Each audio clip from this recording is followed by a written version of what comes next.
നമുക്കിന്ന് പാട്ടയെ പറ്റി പഠിക്കാം. പാട്ട എന്ന് പറഞ്ഞാൽ പസഫിക് ഏഷ്യ ട്രാവൽ അസോസിയേഷൻ എന്നാണ്. ഇത് ഫോം ചെയ്തിരിക്കുന്നത് 1951 1951 പാട്ട ഫോംഡ് ഇൻ 1951. അതിൻ്റെ ഹെഡ് ക്വാർട്ടേഴ്സ് ആദ്യമാണെങ്കിൽ ന്യൂസിലൻഡിലായിരുന്നു. അത് കഴിഞ്ഞിട്ട് ബാങ്കോക്ക് തായ്ലൻഡിലോട്ട് 1998 ഷിഫ്റ്റ് ചെയ്തു. പാട്ടയുടെ കറണ്ട് പ്രസിഡന്റ് എന്ന് പറഞ്ഞു കഴിഞ്ഞാൽ ഈസ് മിസ്റ്റർ പീറ്റർ സെമോൺ എന്ന ആളാണ്. പാട്ടയുടെ കറണ്ട് പ്രസിഡന്റ് പീറ്റർ സെമോൺ. പാട്ടയുടെ കറണ്ട് പ്രസിഡന്റ് പീറ്റർ സെമോൺ. അദ്ദേഹം human capital destination human capital limited എന്ന ഒരു ഓർഗനൈസേഷന്റെ ഫൗണ്ടറും കൂടിയാണ്. Destination human capital limited. 1961 പാട്ടയാണെങ്കിൽ 2 ചാപ്റ്റർ എസ്റ്റാബ്ലിഷ് ചെയ്തായിരുന്നു. ഫസ്റ്റ് ചാപ്റ്റേഴ്സ് അത് ഒന്ന് ന്യൂസിലൻഡിലും മറ്റേത് ഹോങ്കോങ്ങിലുമാണ്. ചാപ്റ്റേഴ്സ് എന്ന് പറഞ്ഞു കഴിഞ്ഞാൽ ബ്രാഞ്ചസ് എന്ന് നിങ്ങൾ മനസ്സിലാക്കിക്കും. അങ്ങനെ മനസ്സിലാക്കി വെച്ചാൽ മതി. പാട്ടയുടെ ഇന്ത്യയിലുള്ള ചാപ്റ്റർ എസ്റ്റാബ്ലിഷ് ചെയ്ത് 1974 ഈ ചാപ്റ്റേഴ്സ് എസ്റ്റാബ്ലിഷ് ചെയ്യുന്നതോടെ പാട്ടയുടെ ഉദ്ദേശം എന്ന് വെച്ച് കഴിഞ്ഞാൽ കൂടുതൽ ആൾക്കാരെ ഇതിൽ ഇൻവോൾവ് ചെയ്യുക എന്നതാണ്.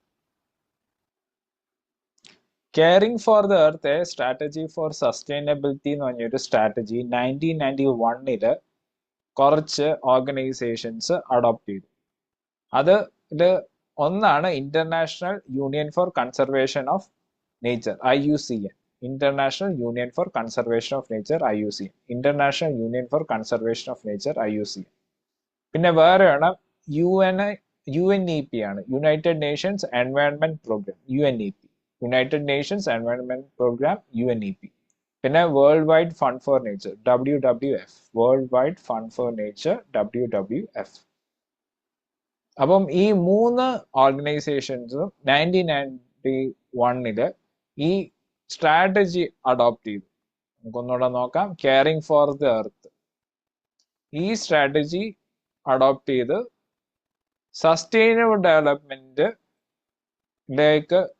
എല്ലാ രാജ്യങ്ങളെയും നമുക്ക് എത്തിച്ചേരാം എന്നുള്ള ഒരു സ്ട്രാറ്റജി അഡോപ്റ്റ് ചെയ്തു 1991. ഇത് ഇനിയും ഉള്ള topics that is the year of establishment. അത് ഇമ്പോർട്ടൻ്റ് ആണ്, നിങ്ങൾ ഫോക്കസ് ചെയ്യുക.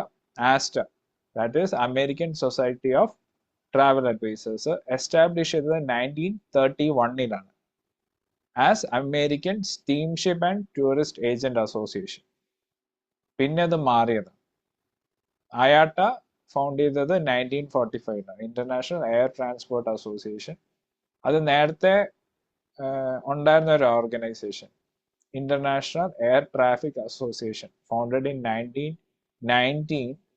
അതിന്റെ സക്സസറാണ് international air traffic association 1919. International air traffic association 1919. IATA International Air Transport Association, that is formed in 1945. International Air Transport Association 1945. International Air Transport Association 1945. പിന്നെ ICAO, അത് formed in 1947 ആണ്. International civil aviation organisation. അത് UN-ന്റെ ഒരു ബ്രാഞ്ചാണ്. Then പാർട്ട നമ്മളിപ്പോൾ discuss ചെയ്തേ ഉള്ളൂ. ആസ്റ്റയുടെ current headquarters is in Virginia. Virginia എന്ന് പറഞ്ഞൊരു സ്റ്റേറ്റ് ഉണ്ട് US. അലക്സാൻഡ്രിയ എന്നുള്ള സിറ്റി അതിനകത്ത് വരുന്നതാണ്. അപ്പം അവിടെയാണ് ആസ്റ്റയുടെ current headquarters in the United States of America.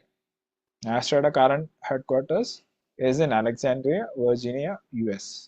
Current headquarters of ASTA, Alexandria, Virginia, US. Current president and CEO of ASTA is Mr. Zane Kirby. Zane Kirby എന്നുള്ള ആളാണ് current ആയിട്ടുള്ള president and CEO of ASTA. നമുക്കിനിയും കുറച്ച് ക്വസ്റ്റ്യൻസിലേക്ക് പോവാം. ഞാൻ നിങ്ങൾക്കൊരു 10 seconds 20 seconds time തരും ആ ക്വസ്റ്റ്യൻ കാണിച്ചിട്ട്.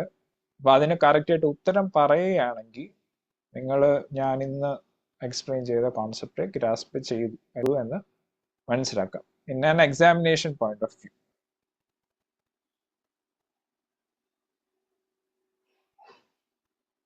Okay, answer the following questions. When was Sparta formed?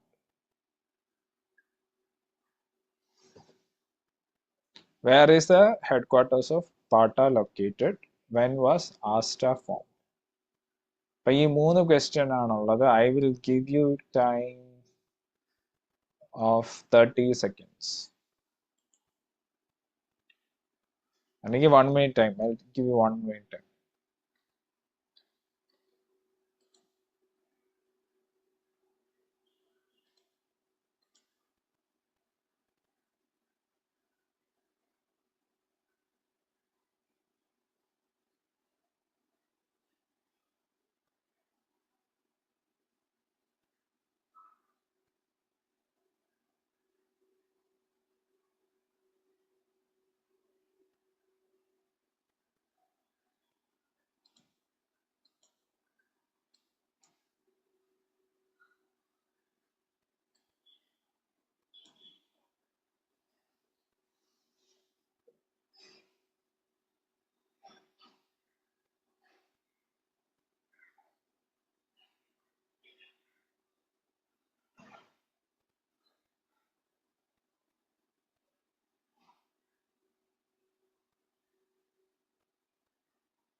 Okay, 1 minute കഴിഞ്ഞു. When was Sparta formed? What is the answer to this question? It's 1951. Where is the headquarters of Sparta located? That is, what's the answer for this? Headquarters of Sparta. Okay, എനിക്കും കുറച്ച് time വേണം മനസ്സിൽ വരാൻ. It's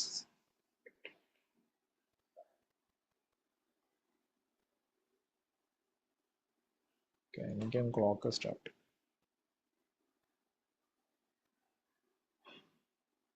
It's in Bangkok, Thailand. When was Asta formed? That is formed in 1931. Okay, 23 seconds. And അതിനും കൂടുതൽ ഒരു 30 seconds ഞാൻ എടുത്തിട്ടേ for answering these 3. Okay, so നമുക്ക് ഇത്രയും എന്ന് cover ചെയ്യാം. Rest of the topics in the remaining classes. So I hope you like the video. If you like the video, please hit like and subscribe to my YouTube channel. Thank you for watching my video. Take care. Bye.